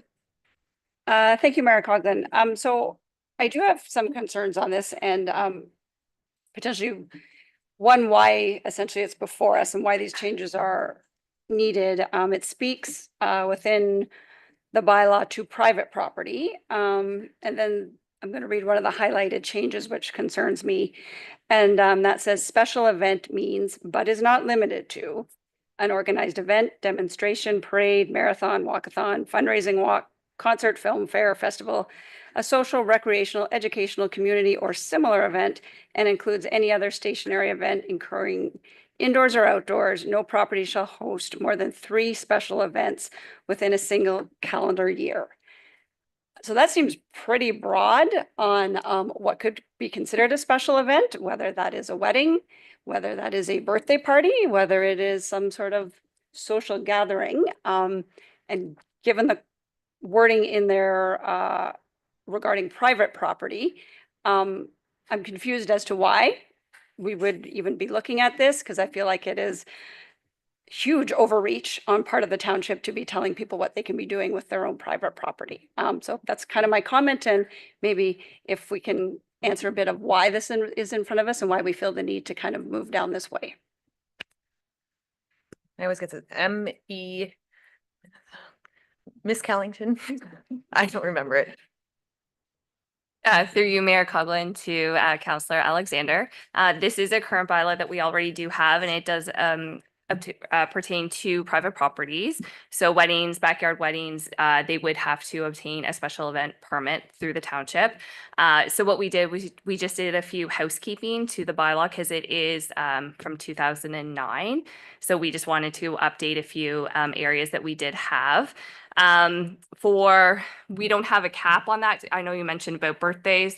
So if it is just, a birthday inside, but if we have had people that have had 50th birthdays, so they've had bands that show up. So it does trigger for us to have the special event because it's impacting the community around them. It also, for the parking that can happen on the street. So we want to make sure for emergency services that they can get to those residents. So it's kind of more about the community impacts it might have. That's why this bylaw comes into place. And follow on? Okay, well, thank you for the explanation. I did assume that weddings were already included in there. I still quite honestly have a issue with it, and especially with the special event means but not limited to, because I do think if somebody wants to host a 50th birthday party, we have noise bylaws in place that will deal with sound after a certain time. You're just opening the door, in my mind, to complaints and unnecessary regulations. If I want to host, I will give you an example. Last year, we hosted a pre-graduation for students to come over for pictures and whatnot before they went to graduation. We had many people come. We had many cars that lined the streets. That could be considered to need an event, like a special events permit for, and I see no reason for that. And I do actually know that a neighbor did complain about excessive cars on the street. But again, not really their business in my mind. And again, I think this will create a lot of animosity between neighbors, and I do still feel this is overreach. So in this current form, it's certainly not something I can support. Yeah, I think I will turn to MLEO Kellington for comment on, is it the description of what a special event is that is being updated, or that there can only be 3 events annually? So what part of this is changing? Because I just want to make sure that we understand. Thank you. To you, Mayor Coughlin, we are going to continue with the same process that we have been doing. This was just trying to basically define it more, because we have had people that, they're about to have their wedding, and they're having, 80 people show up to a residential property. So they have contacted us and not knowing. This is just to try to help them and get through the process, out there more. As for the 3, that is new, but we have had individuals, some properties that want to have a lot of functions, and it does impact the community, the neighboring properties around them. So we just thought, again, this was staff's approach, by looking at other municipalities that have a special event bylaw in place, that it's only 3 for the year, the calendar year. But we can definitely take a look into that if that's council's wish. Okay, and before I do go to, I believe it was Councillor Garwood. So the definition of what a special event required in the township, how much was added to that in this revision or update? How much more, I don't want to say tight, or how much more did you include in the definition? To you, Mayor Coughlin, just above the definition that we do have highlighted, that is what the previous definition was. So it just means exhibition, concert, festival, or other organized event held for profit or otherwise. We can definitely go back to that definition. That's fine. Again, we are just trying to explain it more within our definition. Thank you. Councillor Garwood and then Deputy Cabral. Thank you, Mayor Coughlin. Focusing on the establishing set fines, and Manager Kellington, we've had significant conversations in regards to this specific bylaw. Not to get into the specifics, but the establishing set fines, currently the bylaw does not have that associated with it. So this would make that change where it would mean that any contravention would be dealt with through our internal bylaw team, and we would not have to rely upon provincial courts. So a scenario was a resident was working through this process. Unfortunately, there was challenges in regards to providing all the final details, and without staff being able to intervene, a court date was required for a resident for a simple misunderstanding. So I'm happy to see that there is a set fine added in here, which allows our own staff to handle these items internally. Deputy Cabral. Thank you, Mayor Coughlin. Appreciate that. Just for a point of clarification, having no set fine doesn't mean that you can't take them. What it means is that they have an opportunity to pay it, but they also still have an opportunity to take it to court. So we can't fool ourselves and think that that's going to alleviate that issue. I read it over. I did go online and do some research. I actually found some up in Muskoka where they specifically, their guidelines for special events were expressly specific to municipal property and municipal roadways and not applicable to private property.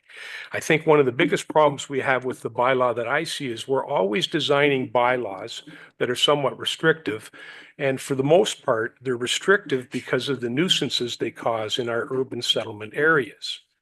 I don't know exactly which one it was. I think it was Clarington. They actually have 3. They have a bylaw that incorporates 3 specific pieces. One piece is specific to municipal property, municipal roadways.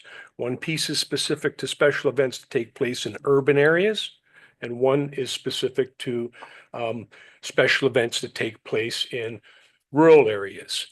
Property rights are something that are very, very important, but there's always a saw-off between the property owner and the neighboring properties. When you're in a settlement area, you got 50 people coming to your house, and maybe you've got a large backyard, but maybe 50 cars on the road is a bit of an inconvenience for your neighbors.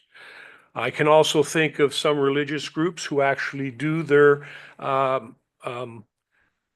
I guess, sermons. Their congregation don't have a church. They actually meet in people's homes, generally in their basements, and they rotate. They're not always in the same one. In this particular bylaw, you know, I noticed just easily about 40 different changes and different interpretations, and I found it to be fairly restrictive. And I think there needs to be, once again, a differentiation between what goes on in an urban area and what goes on in our rural areas. And even in our urban areas, we have some areas that are quite congested, and then you have other areas in settlement areas that have, you know, they're 1/4 acre lots. They got room to park 50 cars in their driveway, and then you've got some smaller streets. And I don't know how you take that into consideration, but if we're going to adopt a bylaw and change it to this extent, those things need to be taken into consideration. Even one piece there where we're talking about providing the authority for the fire chief to be the bylaw enforcement officer, I don't agree with that. The fire chief operates under a different piece of legislation. And that piece of legislation gives the fire chief certain authority for fire safety and fire prevention, and to enter on properties and lands specific to that legislation. And then by adding the fire chief or his designate, in order to basically, we're talking about enforcing this bylaw. I think that's a stretch. That's what bylaw enforcement and police are for. I don't expect our fire chief to be a peace officer. So in its current form, I'm glad we're not adopting it today and that we have some opportunity to provide comment. It's apparently going to come back before us on April the 5th. I would actually ask that it come back before us, not on April the 5th, but a date past April the 5th, maybe the council meeting after that, so that everyone at the table can have an opportunity to look at it. I've seen some that are even less than what we previously had. And to be quite frank, I didn't see any real issues with what we had. I don't want to get to the point where we're overbearing to such a point and, you know, putting red tape in place so that people have to jump through so many hoops just to have a birthday party with 40 people at their house. Because the number that I did see here, correct me if I'm wrong, was 1,000 seems to be some magical threshold, but there's no number below that. So what is it that would denote the special event? Is it the number of people who are in attendance, or is it the function of the event itself? Is it a private event, birthday party, Thanksgiving dinner, Canada Day celebration, or is it a fee for money? I also noticed that we're talking about if alcohol is going to be served and when alcohol is not going to be served. Alcohol on private property should be the purview of the person who owns the property, and they should be adhering to the AGO's regulations with respect to obtaining a permit if they're selling or obtaining a permit if they're not. I don't think it's our role as a municipality to make private individuals do that. There has to be some mechanism to let people know a matrix. What am I having? How many people are coming? Do I need to go and get a permit from the township? And for me, that's the piece that's really absent here. So I can't support it in its current form. And I do have questions with a lot of the language that's put in there. It's very overwhelming and it's very difficult to read now. It was a lot easier to read the original. And I would suggest maybe we should just keep the original one until we actually find out that there's a problem with it. All right, Counselor Fisher. Thank you. I was actually a little bit surprised at first. I received 6 different people from 2 different wards called me over the week just over this particular thing. So constantly, it seems like overreach and private property kept coming up. I think that a lot of people were really surprised at how wide the goalposts were. It was very hard for them to interpret, and they definitely felt that there was a little bit too much overreach on the part of the municipality with it. And I was asked by several people to bring up, the difference between urban and rural. If there are a multitude of cars outside in a place like Midhurst or Stone Manor, it's going to be very different than a farm out in Elmville. So, that was brought up a few times. But no, I also concur. I couldn't support it in its current form, and I look forward to see what we can do with it when it comes back to us. I think that I think maybe the simplest path forward would be just to simply refer this to staff and encourage members of council to reach out with their comments via email directly with MLEO Kellington and with no specific date to come back. So at this time, we can continue to have, or you can email. Okay. Deputy Cabral. Thank you, Mayor Coughlin, and I want to thank MLEO Kellington for bringing it forward. I mean, you've obviously put a lot of effort into it, and I don't want you to think that I'm bashing it, but I have to look at it from the residents' perspective too. And the provincial government's always talking about cutting red tape and making things easier for people to do stuff. And unfortunately, this kind of takes the other approach.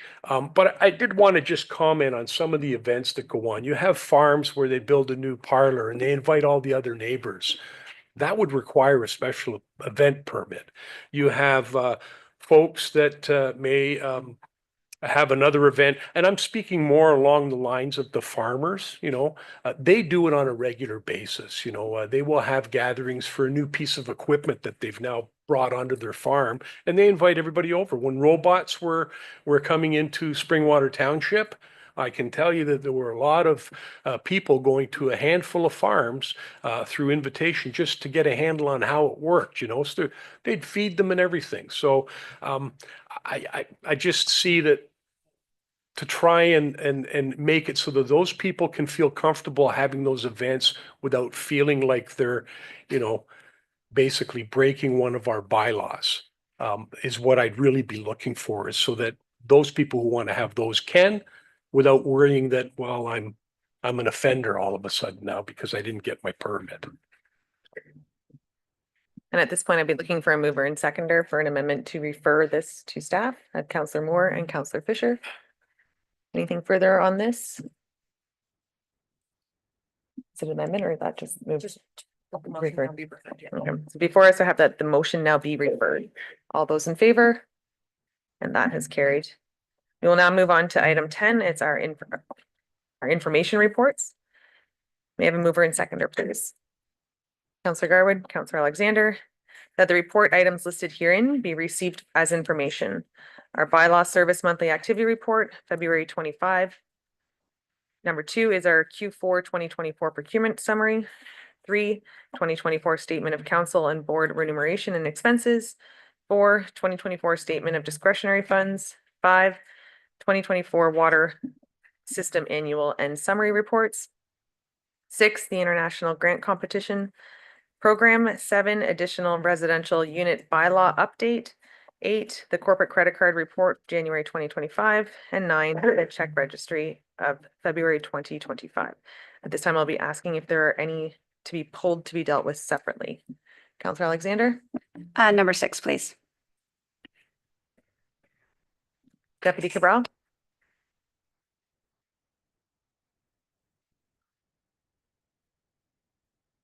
Not seeing any, so at this time I can have comment or question on the remaining items. Not seeing any. That the report items listed herein be received from information with the exception of 4 and 6. All those in favor? And that has carried. I'll now turn to item 4, and I will turn to I need a mover and seconder for that, please. Deputy Cabral, Councillor Fisher, and turn back to Deputy Cabral.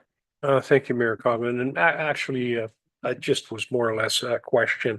In reading the report, I just wanted to have some clarification on the balance remaining versus the eligible to carry forward to 2025. When we're looking at the balance remaining here, that's the balance that was remaining. That's the part I don't get. Is that the balance that's remaining at the end of 2024 that is not able to be carried forward? Or I'm just struggling a little bit with it. I don't have too much trouble reading mine, but some of the other ones I do. If through you, Mayor Coughlin, to Director Bedard, if he might be able to just explain how that worked out. Director Bedard? Thank you, Mayor Coughlin. Through you to Deputy Mayor Cabral. The balance remaining is the cumulative balance of funding for 2023 and 2024. So if a councillor had 8,000 remaining or 8,000 allocation, 4,000 each year, and only spent 1,000, their balance remaining would be 7,000. Given that in a given year, council is only allowed to carry forward 4,000 in each year, the carry forward would then be reduced to a maximum of 4,000. Perfect, thank you. And so the only line that I guess I'm missing here is when you add the 2025 allocation, you can add 4,000 to the balance carry forward. Is that correct? Director Bedard? Thank you, Mayor Coughlin. Through you to Deputy Mayor Cabral. Yes, that is correct. If you're looking for your 2025 allocation, simply add 4,000 to the eligible amount to carry forward. Perfect. I thought that was the case, but I just wanted clarification on that. Thank you. Not seeing any other comments or questions, and this is to receive the 2024 statement of discretionary funds. All those in favor? That has carried. We'll now move on to item number 6, and this is the International Competition Grant Program, moved by Councillor Alexander, and a seconder for this, please, Councillor Fisher. And I'll turn back to Councillor Alexander. Thank you, Mayor Coughlin, and thank you to staff for coming back so quickly with the report on kind of the history and the background of the International Competition Grant Program. As I had expressed at the last meeting, when I'd asked kind of for this background staff report to come back, I do think this is a very worthy initiative. I think it's a great use of the Springwater funds. So I have asked the clerk to help me draft an amendment. So is it okay to go ahead with it now? Or okay, perfect. So to add that staff report back with an International Competition Grant Program policy with the original eligibility criteria, application process, and evaluation methods for the grant program, and that the policy include the addition of a maximum of 2 grants to be awarded annually, and that $2,000 from the Springwater Swing Fund be allocated annually to the International Competition Grant Program beginning in 2026. And I will turn back to Councillor Alexander for any additional comments before turning to other members. It's pretty straightforward, but any comments or questions? Council, we have the amendment before us. All those in favor? And that has carried. And we will go back to the main motion, which is to simply receive it as amended. And that same mover and seconder. So this is the motion as amended. All those in favor? And that has carried. And at this time, we will move on to our verbal updates. And I'm not seeing any hands going up over there. Any deputy? Mayor Coughlin, I did have something ready to go in, not my computer. We can add it to municipal if it comes back up. I could even do it. Just your microphone, thank you. Laptop, that's the problem. At a later date then. Municipal updates. Councillor Garwood. Thank you, Mayor Coughlin.